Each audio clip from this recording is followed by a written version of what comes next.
ఎన్నికల ముందు అప్పులపై తీవ్ర విమర్శలు చేసిన కూటమి నేతలు అధికారంలోకి వచ్చిన తర్వాత తమ మాటల్లోనే మార్పు తీసుకురావడం ఇప్పుడు చర్చనీయాంశంగా మారింది. ముఖ్యంగా అప్పుల విషయంలో చేసిన ఆరోపణలు, అసెంబ్లీలో చెప్పిన గణాంకాల మధ్య వ్యత్యాసం స్పష్టంగా కనిపిస్తోంది. ఎన్నికల ప్రచార సమయంలో మాజీ ముఖ్యమంత్రి జగన్ ప్రభుత్వంపై తీవ్ర ఆరోపణలు చేసిన హోంమంత్రి అనిత, జగన్ ప్రభుత్వం 14 లక్షల కోట్ల వరకు అప్పులు చేసింది అని వ్యాఖ్యానించారు.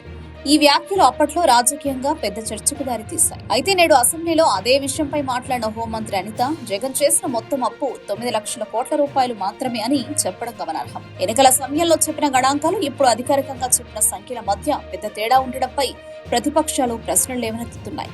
ఇక గణాంకాల పరంగా చూస్తే 2014 నుండి 2019 మధ్యకాలంలో అప్పటి ప్రభుత్వం సుమారు 4 లక్షల కోట్ల అప్పు చేయగా, 2019 నుండి 2024 మధ్య జగన్ ప్రభుత్వం సుమారు 3,50,000 కోట్లు అప్పు చేసినట్లు వివరాలున్నాయి. ఈ నేపథ్యంలో ఎన్నికల సమయంలో ప్రజలను ప్రభావితం చేయడానికి చెప్పిన సంఖ్యలు ఎంతవరకు నిజం, అధికారంలోకి వచ్చిన తర్వాత బయటపడుతున్న వాస్తవాలేంటి అన్న ప్రశ్నలు రాజకీయ వర్గాల్లో చర్చనీయాంశంగా మారాయి.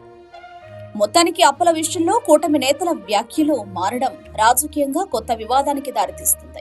అప్పుల గురించి మాట్లాడుతున్న ప్రతిపక్ష మిత్రులకు ఒక విషయం గుర్తు చేయదలుచుకున్నాను.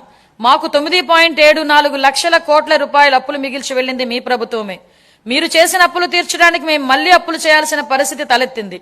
ఈ రోజు మేము అప్పుగా తెస్తున్న ప్రతి రూపాయి ఉత్పాదక వ్యయంలోకే వెళ్తుంది. అది రైతులు, మహిళలు, విద్యార్థులు, వృద్ధుల చేతుల్లోకి వెళుతుంది. గత ప్రభుత్వ నిర్వాహకాల వల్ల సకాలంలో జీతాలు కూడా వెళ్లని దుస్థితి నుంచి ఇప్పుడు మా ప్రభుత్వం